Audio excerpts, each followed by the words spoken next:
Quand les gens parlent des horreurs de la Première Guerre mondiale, ils mentionnent généralement les tranchées, l'artillerie et les mitrailleuses. Et celle-ci était effectivement horrifiante. Mais il y avait un autre type d'horreur dans cette guerre, dont on parle beaucoup moins, et c'était les pillards de tranchées. Nous allons tout vous raconter sur leur façon de combattre, mais je dois vous prévenir que certaines choses que vous allez entendre sont difficiles à supporter. Maintenant, si vous êtes toujours là, commençons par comprendre ce qui a conduit au combat au corps à corps, dans ce que tout le monde pensait être une manière moderne de se battre. Et ensuite, nous poursuivrons à partir de là. Dans les années précédant 1914, les dirigeants militaires européens avaient une foi quasi religieuse dans la puissance de l'action offensive. La France, en particulier, faisant toujours la maligne malgré sa défaite humiliante face à la Prusse en 1871, développa la version la plus extrême de cette philosophie. Les généraux français prêchaient que la simple volonté de vaincre d'une armée pouvait surmonter tous désavantages sur le champ de bataille. Et ils croyaient sincèrement que c'était la clé de la victoire. Et si vous voulez savoir à quel point ils prenaient cette idée au sérieux, considérez qu'une proposition de remplacer les pantalons rouge vif des soldats français par quelque chose de moins visible fut effectivement rejetée au motif que cela nuirait à cet esprit combatif. Or, la baïonnette se trouvait au cœur même de toute cette philosophie. Voyez-vous, avant 1914, les combinaisons fusil-baïonnette étaient conçues spécifiquement pour maximiser la longe, c'est-à-dire essentiellement la capacité de poignarder un soldat ennemi avant qu'il ne puisse vous poignarder. Et cela conduisit à une sorte de course où les nations rivalisaient pour créer le fusil le plus long possible. Le fusil français modèle Lebel 1886 avait une lame de baïonnette mesurant environ 50 cm de long, avec une section en croix, en forme de X, conçue pour transpercer les vêtements épais. Quand on combinait cette baïonnette avec le fusil lui-même, on obtenait une arme d'environ 1,80 m de long. Les Allemands respectaient tellement son efficacité meurtrière qu'ils lui donnèrent un surnom, l'aiguille française. Eh bien l'Allemagne répondit de la même manière avec son propre modèle.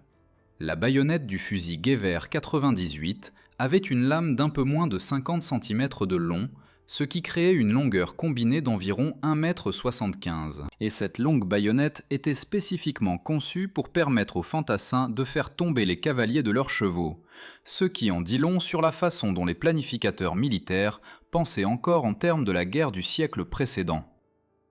L'entraînement était basé sur des techniques d'estoc, de parade et de fente avec des cibles identifiées comme la gorge, la poitrine et l'aine. Les troupes françaises s'entraînaient en formation qu'elles appelaient coude à coude, spécifiquement pour un effet de choc maximal lors de la charge.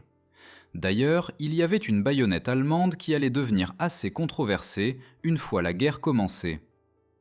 La baïonnette à dos de scie. Celle-ci était distribuée aux unités de pionniers et du génie et elle avait 29 doubles dents le long de son dos à des fins purement pratiques comme couper les broussailles, le fil de fer et le bois pour les positions de tir. Mais quand les Alliés les découvrirent sur le champ de bataille, ils transformèrent ce qui était essentiellement un outil en symbole de la barbarie germanique, affirmant que le bord intentionnellement dentelé causait des blessures bien pires que les baïonnettes ordinaires. La vérité était que la baïonnette à dos de scie était en fait contre-productive au combat et avait tendance à se coincer dans les vêtements, mais cela importait peu pour la propagande. Les soldats allemands devinrent si effrayés d'être capturés avec ces baïonnettes que la plupart furent finalement rappelés et leurs dents meulées avant d'être redistribuées. Pour revenir à l'histoire, la guerre proprement dite commença et ces généraux étaient impatients de prouver à quel point leur tactique c'était juste. Eh bien, alerte divulgachage, vous savez déjà à quoi ressembleraient les combats de la Première Guerre mondiale après seulement les 2 premiers mois. La première de nombreuses catastrophes survint en août 1914, quand la France lança la grande offensive en Alsace-Lorraine, tenue par les Allemands. Les soldats français avancèrent dans ces pantalons rouges vifs et ces capotes bleues avec des fanfares jouant et des drapeaux flottants. Les officiers menant depuis le front avec des sabres dégainés à la manière de leurs ancêtres napoléoniens. Et ils marchèrent directement dans la zone de mort de la guerre industrielle moderne. Le 22 août devint le jour le plus meurtrier de l'histoire militaire française. En une seule période de 24 heures, 27 000 soldats français furent tués. C'était plus que lors de n'importe quel autre jour dans toute l'histoire de la guerre française. Voilà pour la tactique révolutionnaire et invincible. Les mitrailleuses et l'artillerie combinées aux barbelés fauchaient l'infanterie bien avant qu'elle ne puisse jamais s'approcher à portée de baïonnette. Puis les Allemands subirent leur propre catastrophe quand ils tentèrent la même chose à grande échelle.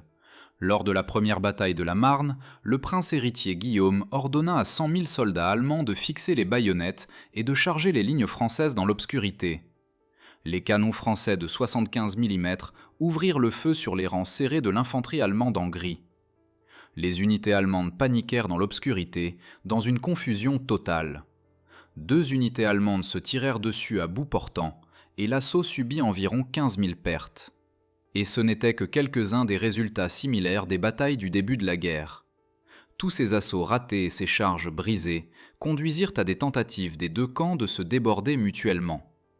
Mais il y avait un nouveau facteur dans la guerre qui rendait cela pratiquement impossible. Les premiers avions étaient désormais utilisés pour fournir une reconnaissance aérienne, ce qui signifiait que chaque camp pouvait réellement voir d'où venait l'attaque et se préparer à la contrer. Avec la puissance de feu de la nouvelle artillerie et des mitrailleuses utilisées à une telle échelle pour la première fois, l'infanterie chargeant à travers un terrain découvert était fauchée encore et encore, et les survivants n'avaient rien d'autre à faire que de creuser là où ils s'arrêtaient pour survivre. Chaque tentative de débordement était contrée et bloquée, et à mesure que les combats se déplaçaient vers le nord, les positions défensives temporaires devinrent permanentes. Attaque après attaque durant ce qui devint connu sous le nom de course à la mer, aucun camp ne put déborder l'autre, et bientôt les 2 camps s'étaient installés dans la guerre de tranchées qui allait définir le reste de la guerre. Les lignes opposées de tranchées serpentaient désormais de la côte belge jusqu'à la frontière suisse, créant 700 km ininterrompus de fortifications. Voyez-vous, une révolution dans la puissance de feu n'avait pas été accompagnée d'avancées similaires dans les tactiques.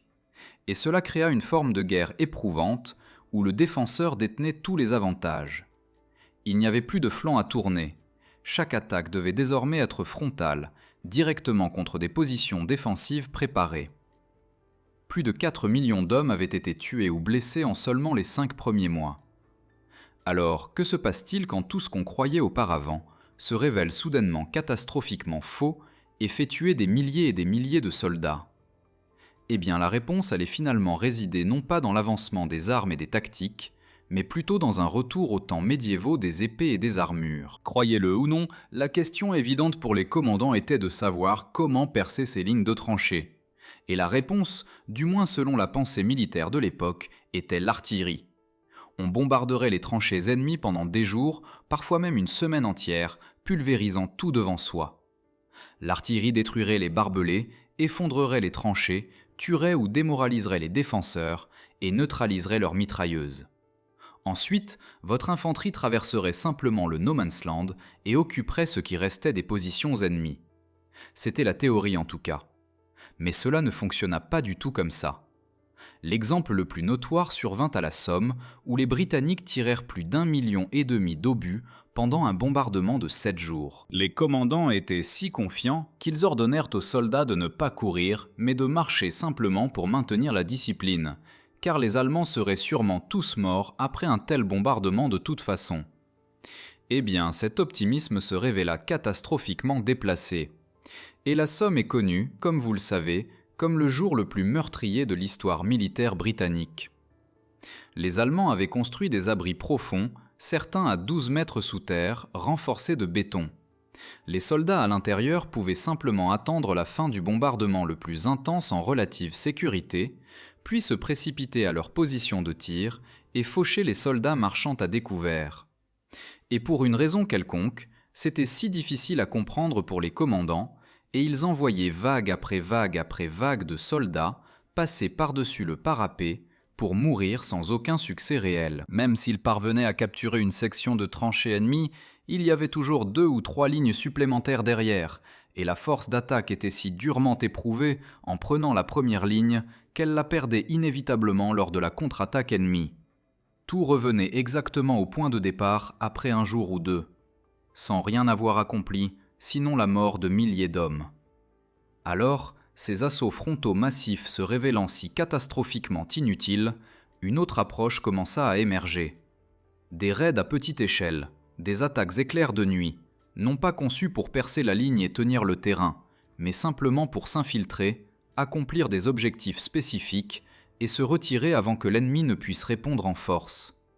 Il y eut quelques expériences précoces presque dès que les tranchées se formèrent, mais la tactique prit véritablement forme avec les Canadiens, et vous allez comprendre pourquoi le combat au corps à corps pendant la Première Guerre mondiale était très différent et considérablement plus horrifique que ce pourquoi les soldats avaient été entraînés. Avant d'expliquer les pillards de tranchées, regardons d'abord les conditions dans lesquelles ils allaient combattre et comment leur armement remontait à plusieurs siècles en arrière dans l'histoire. Les tranchées de première ligne faisaient généralement environ 2,10 m de profondeur et 1,80 m de large, avec 60 à 90 cm de sac de sable par-dessus. Les tranchées allemandes étaient souvent plus profondes, atteignant 3 à 3,60 m avec des supports en bois ou en béton. Et toutes les tranchées étaient construites en zigzag ou en motif dentelé exprès. Voyez-vous, si une tranchée était droite, un seul obus atterrissant à l'intérieur pouvait exploser sur toute la longueur et tuer tout le monde à l'intérieur. Le motif en zigzag signifiait qu'une explosion serait contenue dans cette seule section et ne toucherait que quelques malheureux soldats. Mais à cause de tous ces virages et tournants, les soldats ne pouvaient généralement voir que 9 mètres devant eux à tout moment. Or, dans ces couloirs étroits et sinueux, les fusils d'infanterie que les armées avaient passé des décennies à allonger avec ce qui était essentiellement des épées attachées plutôt que des baïonnettes, devinrent soudainement le problème principal. Les fusils à verrou conçus pour tirer sur des ennemis à 300 mètres étaient pratiquement inutiles quand les combats se déroulaient à portée de bras. Un autre problème était que les baïonnettes restaient souvent coincées dans les corps. D'autres prenaient les manches de leurs outils de retranchement et ajoutaient des poids, puis enfonçaient des clous de brodequin tout autour de la tête. Certaines ressemblaient à des étoiles du matin du Moyen-Âge avec ses pointes en fer. Il y avait même des massues avec des ressorts flexibles pour une puissance de frappe supplémentaire. Voilà pour la manière moderne de combattre. Les couteaux de tranchée apparurent bientôt dans toutes sortes de variétés, mais le couteau de tranchée le plus célèbre était sans conteste le Mark I américain, avec un point américain et des pointes dessus pour empêcher un ennemi de saisir votre main armée. Le bas du manche se prolongeait en ce qu'ils appelaient un brise-crâne, donc vous pouvez imaginer comment cela fonctionnait. Ces couteaux étaient distribués entièrement noircis pour empêcher tout reflet au clair de lune qui pourrait trahir la position d'un pillard. Mais parmi toutes ces armes improvisées, la pelle se révéla être la plus efficace de toutes. Elle était bien meilleure pour frapper grâce à son poids, et les soldats en aiguisaient les bords pour qu'elle crée un effet dévastateur sur le corps humain ou que l'on frappe quelqu'un. Et contrairement à la baïonnette, elle ne restait pas coincée. Or, ce retour aux temps médiévaux alla au-delà des simples armes. Il s'étendit aussi aux armures. Les Allemands furent les premiers à distribuer des armures corporelles. Cependant, la cuirasse en acier pesait plus de 9 kilos. Elle n'était donc pratique que pour les sentinelles et les mitrailleurs en position stationnaire, pas pour les troupes qui devaient courir et combattre avec. Les Américains expérimentèrent pas mal avec le bouclier corporel Brewster, un engin de 18 kg en acier chrome-nickel qui pouvait effectivement arrêter une balle de fusil, mais il était tout sauf pratique, donc il ne fut jamais utilisé sur le champ de bataille. Maintenant que vous comprenez pourquoi ces armes médiévales firent leur retour, passons aux raids et à leur déroulement en pratique. Une poignée d'hommes rampant dans l'obscurité pouvait passer les mitrailleuses qui auraient fauché un assaut de masse. Ils n'avaient pas besoin de couper les barbelés sur tout un front, juste de trouver ou de créer un seul passage à travers. Ils n'avaient pas besoin de submerger tout un système de tranchées, juste de pénétrer dans une section spécifique, faire ce pourquoi ils étaient venus, et ressortir. Et parce qu'ils opéraient de nuit, sans ces bombardements d'artillerie massifs annonçant leur arrivée, ils pouvaient réellement obtenir l'effet de surprise d'une manière que les grandes attaques ne pouvaient jamais atteindre. Mais cela n'était vrai que si tout se passait comme prévu, ce qui était rare.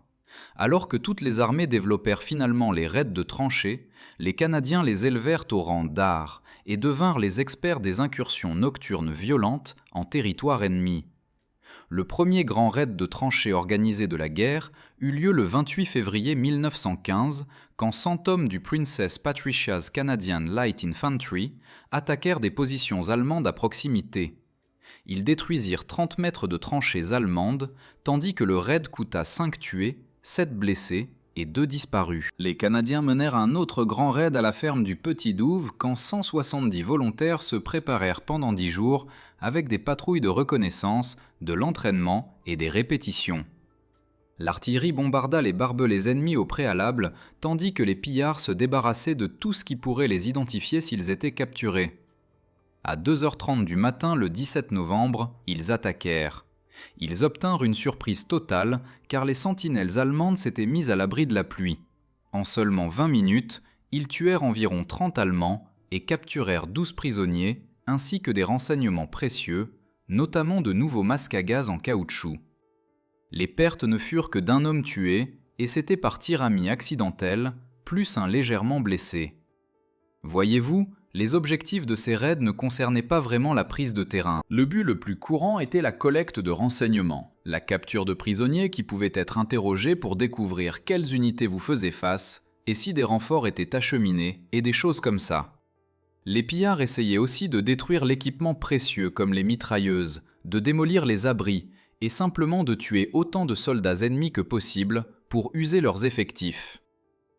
Au-delà de la valeur pratique, il y avait aussi une raison psychologique. Le haut commandement croyait que des raids constants maintenaient les troupes agressives et alertes, préservant ce qu'ils appelaient l'esprit offensif. Et il y avait un autre objectif qui était plus sombre et plus cynique. Dans de nombreux secteurs, les soldats des deux camps avaient développé ce qui devint connu sous le nom de système du vivre et laisser vivre. En gros, des trêves informelles où les deux camps s'accordaient tacitement à ne pas tirer pour tuer. Il y avait des accords pour ne pas bombarder les latrines ou attaquer pendant le petit déjeuner. Cependant, les officiers utilisaient délibérément les raids de tranchées pour briser ces arrangements et forcer leurs hommes à reprendre le combat actif. Avant de passer par-dessus le parapet, les pillards se noircissaient le visage avec du liège brûlé ou de la graisse brune. Ils portaient des gants épais en caoutchouc pour manipuler les barbelés silencieusement et protéger leurs mains. Tout équipement cliquetant et tout objet brillant était retiré. Les pillards portaient ces armes que nous avons mentionnées, optimisées pour tuer de près et en silence. Puis, quand le silence n'importait plus, ils utilisaient des grenades et des pistolets, et les opérations étaient limitées à un maximum de 20 minutes pour qu'ils puissent espérer se replier avant l'arrivée des renforts ennemis. Or, mener concrètement un raid de tranchées était une affaire extrêmement dangereuse et compliquée, et les pillards avaient toute une série d'obstacles qui pouvaient les faire tuer à chaque étape.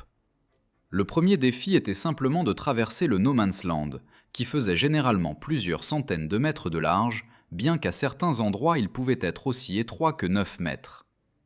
Le terrain lui-même était un cauchemar de boue et de trous d'obus, jonché de débris, de cadavres en décomposition et d'enchevêtrements de barbelés. Les pillards avançaient sur le ventre, rampant centimètre par centimètre dans l'obscurité. L'essentiel, comme le formula un soldat, c'était la patience. Si vous alliez assez lentement et restiez sur le ventre, on ne pouvait ni vous entendre ni vous voir. Les barbelés étaient un obstacle majeur. Les Allemands utilisaient aussi des pistolets lance-fusées qui donnaient de la lumière pendant 10 ou 15 secondes. Dès que les pillards voyaient une fusée monter, ils se figeaient, n'osant pas bouger jusqu'à ce que la lumière s'éteigne. Tout mouvement surpris dans la lueur déclenchait immédiatement le feu des mitrailleuses. Un vétéran expliqua qu'il fallait garder la tête baissée et les yeux fermés, parce que si vous regardiez la lumière, vos yeux la reflétaient, et les sentinelles ennemies scrutant l'obscurité vous repéraient plus facilement. Ensuite, il fallait s'occuper des sentinelles. Les deux camps maintenaient des postes d'écoute dans le No Man's Land, devant la ligne de tranchée principale, spécifiquement pour détecter les groupes ennemis. S'ils repéraient quoi que ce soit de suspect, ils donnaient immédiatement l'alarme et tout le front commençait à tirer dans le No Man's Land. Les pillards devaient donc trouver ces postes d'écoute et soit les éviter, soit les réduire au silence. La pratique courante était de ramper lentement vers les sentinelles, puis de les tuer aussi silencieusement que possible dans le silence de la nuit. Les patrouilles ennemies constituaient un autre danger. Les deux camps envoyaient des hommes dans le No Man's Land la nuit. Il y avait donc toujours une chance qu'un groupe de pillards tombe sur une patrouille ennemie faisant la même chose. Ces rencontres pouvaient se transformer en combats au corps à corps désespérés dans les trous d'obus et les cratères du No Man's Land. Les pillards et les patrouilles apprirent aussi que quand l'ennemi ne tirait aucun coup de feu et n'envoyait aucune fusée éclairante, Cela signifiait qu'il avait aussi une patrouille quelque part à proximité. Quand deux patrouilles de camps opposés se rencontraient accidentellement dans le No Man's Land, elles se laissaient parfois passer sans combattre parce que les deux savaient que si quelqu'un commençait à tirer, toute la section du front ouvrirait le feu et personne ne reviendrait à sa ligne. Bien que parfois ils se laissaient simplement partir chacun de leur côté, une fois que les assaillants atteignaient réellement la tranchée ennemie et sautaient à l'intérieur, le combat brutal et rapproché commençait immédiatement. Chaque seconde passée dans la tranchée ennemie était une seconde de plus pour que les soldats ennemis des sections voisines attrapent leurs armes et accourent. Il fallait donc que chaque instant compte. Ils utilisaient le chaos et la confusion, tuaient autant de soldats que possible, lançaient des grenades dans les abris, détruisaient l'équipement, et si possible capturaient des prisonniers. Ensuite, le trajet du retour était généralement la partie la plus dangereuse de toutes. Les assaillants se déplaçaient désormais rapidement, traînant peut-être des prisonniers récalcitrants ou des camarades blessés à travers le No Man's Land jusqu'à leur ligne. Les mitrailleuses et l'artillerie pouvaient balayer le No Man's Land à tout moment. Dans tout ce chaos et cette obscurité, de nombreux assaillants se désorientaient, perdaient le sens de l'orientation et sautaient dans une tranchée avec un sentiment de soulagement, pour réaliser qu'ils avaient commis une terrible erreur. Ils étaient revenus dans la tranchée ennemie, où les soldats à l'intérieur n'étaient pas vraiment ravis de les voir. Le tir ami était une autre préoccupation au retour, même si rien d'autre ne vous avait tué d'une manière ou d'une autre. Les sentinelles dans votre propre tranchée savaient qu'un groupe de raids était sorti. Mais dans la confusion de l'obscurité et des tirs entrants, il était facile pour un homme compréhensiblement nerveux de tirer sur des silhouettes apparaissant au-dessus du parapet. Des systèmes de mots de passe étaient mis en place pour que les assaillants de retour puissent s'identifier lorsqu'on les interpellait, en principe. Mais parfois la sentinelle était relevée, et la nouvelle n'avait pas reçu d'informations concernant le groupe de raids qui pourrait revenir dans quelques heures. Et tous ces efforts, tous ces risques, étaient pour des objectifs qui semblaient souvent dérisoires aux hommes qui mouraient en les accomplissant. Les officiers à 50 km derrière les lignes voulaient savoir ce qui se passait du côté opposé.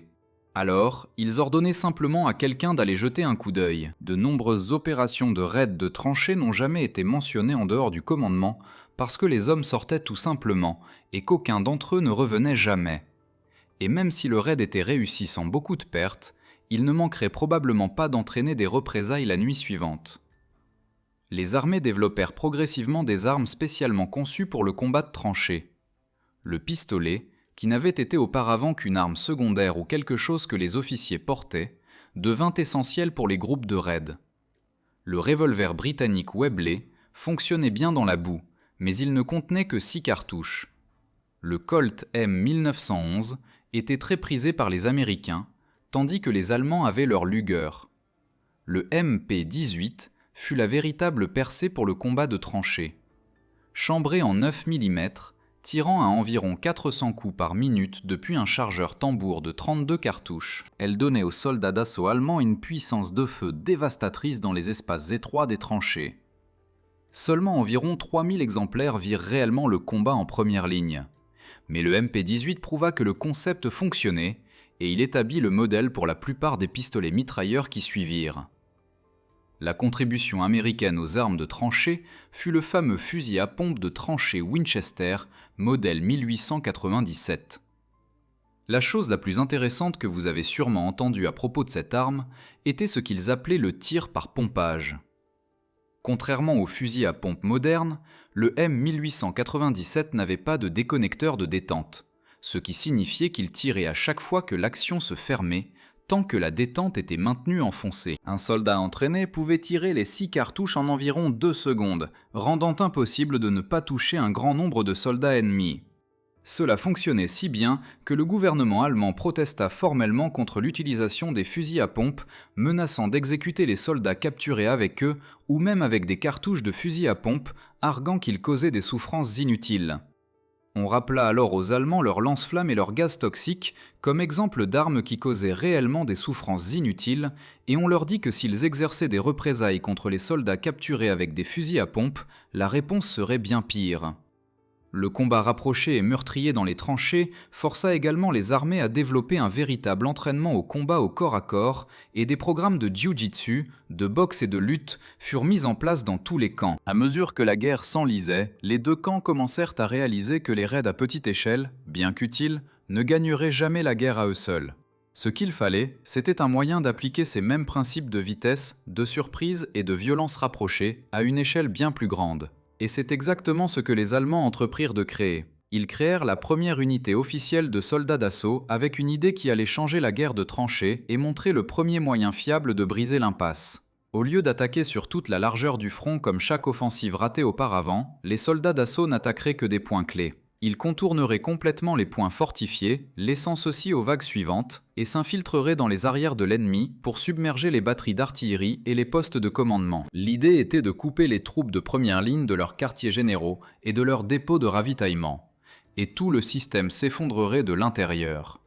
Or, c'était une approche complètement différente de celle des assaillants de tranchées dont nous avons parlé plus tôt. Les assaillants s'infiltraient, recueillaient des renseignements et repartaient. Les soldats d'assaut avaient un objectif différent. Ils créeraient des brèches dans lesquelles l'infanterie régulière pourrait ensuite s'engouffrer et exploiter. Cela nécessitait un changement complet dans la façon dont les commandants concevaient la bataille.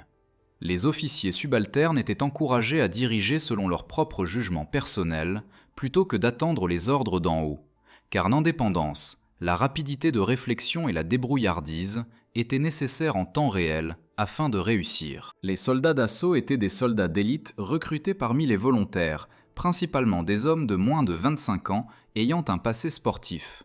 Ils portaient des sacoches pleines de grenades et quand le pistolet mitrailleur MP-18 devint disponible, les soldats d'assaut eurent la priorité pour en recevoir.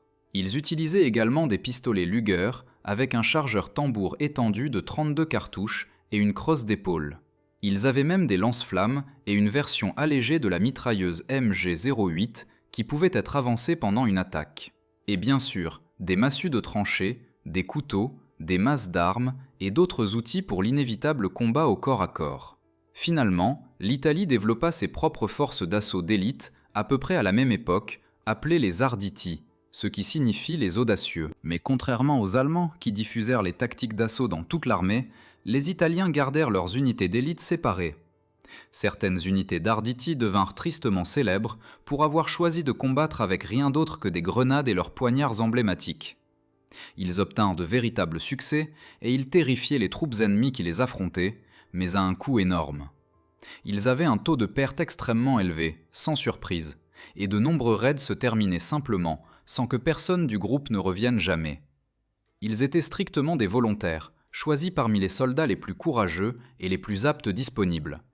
Mais ce furent les soldats d'assaut allemands qui prouvèrent à quel point ces nouvelles tactiques pouvaient être dévastatrices lorsqu'elles étaient appliquées à grande échelle. À la bataille de Caporetto en octobre 1917, les unités de soldats d'assaut allemands menèrent une attaque qui captura 265 000 prisonniers italiens et avança de plus de 100 km en direction de Venise.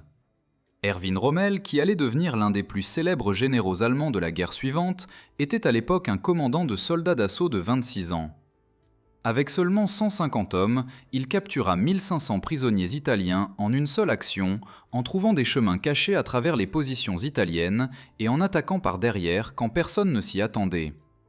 Caporetto montra ce que les soldats d'assaut pouvaient accomplir, mais la véritable cible de l'Allemagne avait toujours été le front occidental, et bientôt ils auraient leur chance.